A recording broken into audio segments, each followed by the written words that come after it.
Hello PBA LBC League Bowlers. I'm Neil Stremmel, your PBA Director of Rules and Equipment. One of the things I do from week to week at the PBA Tour stops is I test bowling balls. One of the tests I do is the durometer test, which is a hardness test. And I have to ship my durometer from stop to stop, and everywhere I go I have to set it up, kind of a temporary setup in every situation, every week. And so that's what I'm doing right now. I'm getting this set up and I'm going to do some tests. First I'm going to test some balls off of the truck and make sure, before I start, I'll make sure everything's calibrated and working, and we'll go grab some balls off the truck.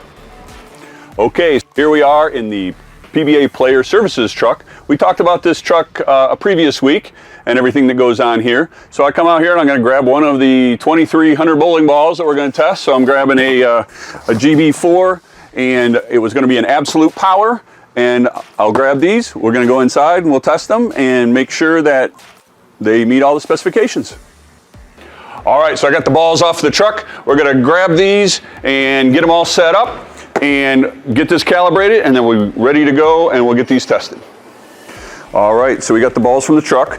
We're going to get the durometer calibrated so that it's ready to go and I know it's working properly, because like I said, this one travels from stop to stop and I have to take it apart and put it back together every week. So you just always have to make sure that it's working properly and getting us the data and the information that we need.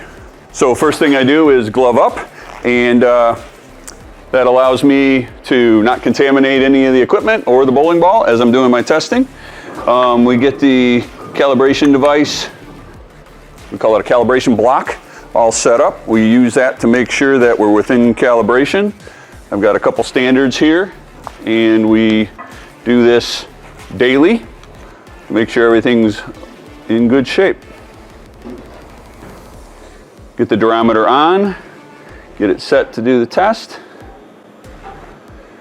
That reads 81.1, and this block is basically 81. So I know I'm going to be in pretty good shape here, so I just do a couple of checks. 81.5,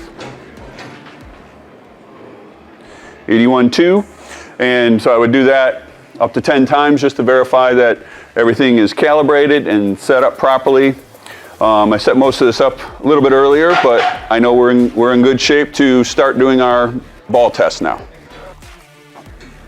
All right, so I use IPA, isopropyl alcohol, 99%. Use that to clean the ball, so the ball is all clean, set, ready to go.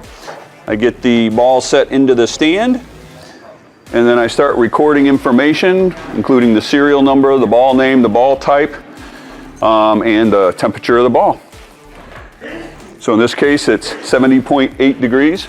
The test needs to be conducted between 70 and 78 degrees. So we're at the bottom end of that window, but we're within the window. Now I will zero the durometer, and can do my first test. 74.1, I start recording all of my numbers and continue to check all the way around the ball. 73.9, 75.1,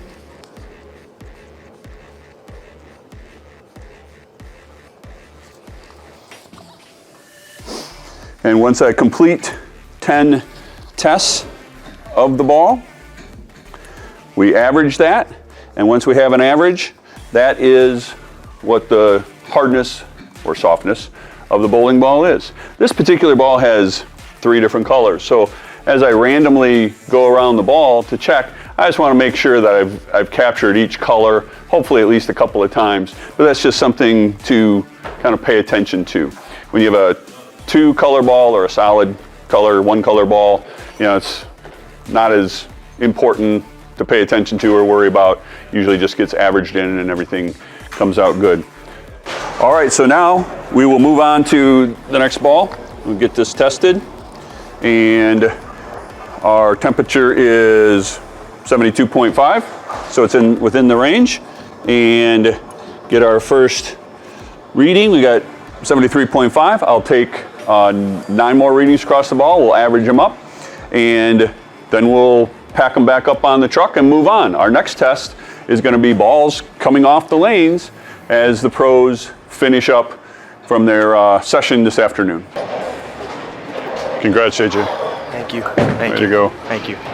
Now I get to tell you that I'm going to test your bowling balls. I had a feeling when you came down here.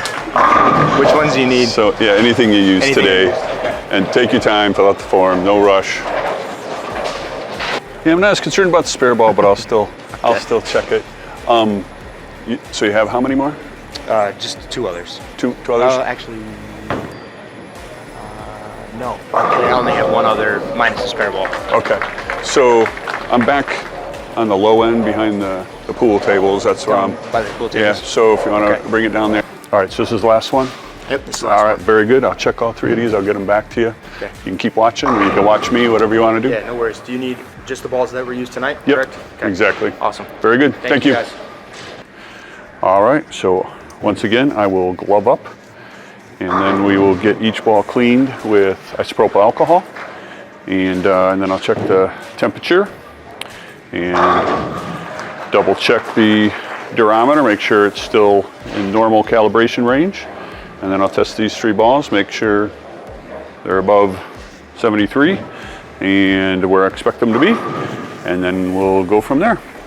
Bowling balls, we use the IPA, use gloves, get it cleaned off with a clean rag, very nicely all the way around, and set it aside so it can air dry a little bit. 99% IPA is only 1% water, so it evaporates cleanly and does a good job of just cleaning the surface of the ball. So then I document which ball, which round. So I'm just putting down it's AJ Johnson's ball, today's date, motive.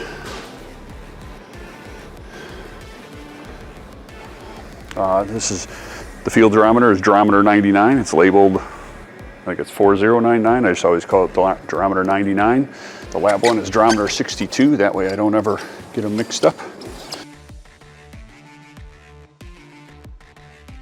That's definitely going to be above 73. So I will return these to AJ. All 3 of those came out at 73 or harder. So again, not a concern, but they know they can get randomly checked anytime that we're bowling. I can go up there and tell them, hey, I want to check your equipment at any time. So this is something that is part of the process, something that we do, something that they're aware of, and it just helps us maintain confidence that all the equipment that's being used while it's in use is meeting our specifications. All right, all you league bowlers out there, I hope that gave you some insight into the testing that we do behind the scenes during PBA events. This is one of the tests I do, and hope you can learn some information on that and understand what goes on, and I hope everybody continues to support our sport. Thank you very much.